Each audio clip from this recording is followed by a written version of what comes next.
Friday, the 17th of March 2023. Challenges and corruption. The dark cloud over Brazil's economy with Lula's new government. Copacabana, Rio de Janeiro, 28 degrees, hot, sunny, and slightly overcast. It's March 2023, and Lula, who was elected under suspicious circumstances, has been in power for only 2.5 months. Brazil is already in chaos. Inflation and unemployment rates are on the rise, resulting in layoffs, business closures, and suspended investment plans. Consequently, economic forecasts for the next 4 years are bleak, to say the least. Lula has been elected for the 3rd time. Unfortunately, his previous 2 mandates were marred by dishonesty, trickery, and corruption. The person who succeeded him, a woman from the same political party, faced impeachment after just 2 years in office. The political party in question is PT, a socialist left-wing group that often exploits poverty and the poor to justify their corrupt activities. Corruption is widespread in Brazil, affecting all levels of the government and society, from the president to local city councillors. When I arrived in Brazil, I was taken aback by the significant press coverage and visibility that local city council people received in Brazil. However, I have understood that it is one of Brazil's most desirable and best paid jobs, offering minimum work with maximum compensation and benefits.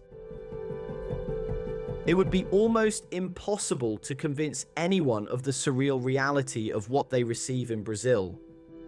It is a highly harmful and toxic situation that is ridiculously out of control. In my opinion, our society is structured like a pyramid, where those at the top, such as the president, founder, owner, head of the family, or head of state, have the most influence.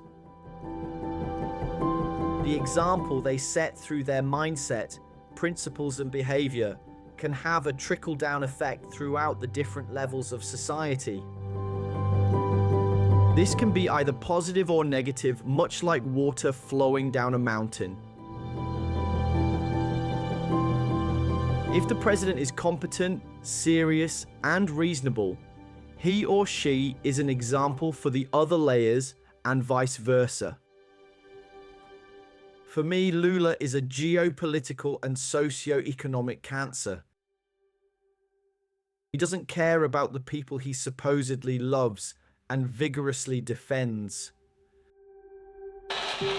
It's important to assess someone's character based on their actions rather than solely on their words.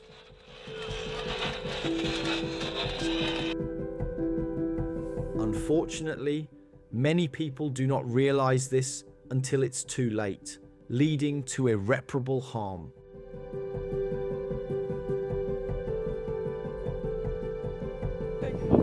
It's surprising how often well-informed and experienced individuals complain about recurring issues such as deceit, corruption, and theft as if they are new and unexpected.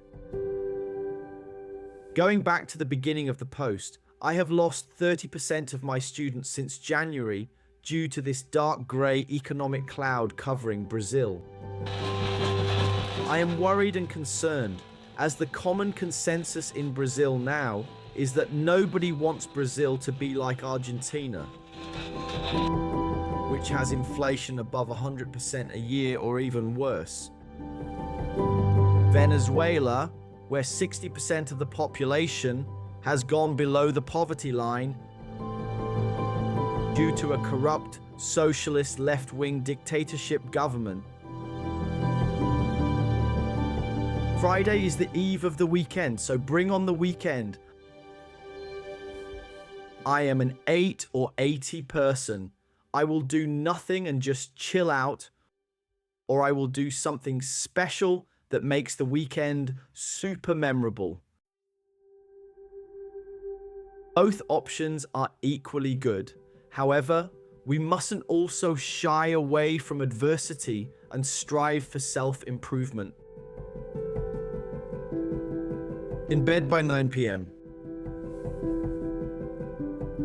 Thanks again. Thanks for reading my blog.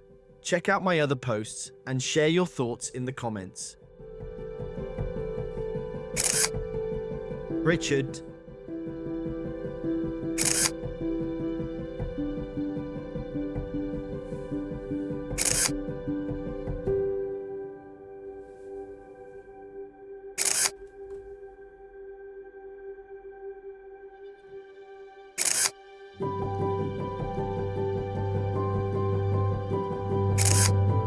Photos by Richard George Photography.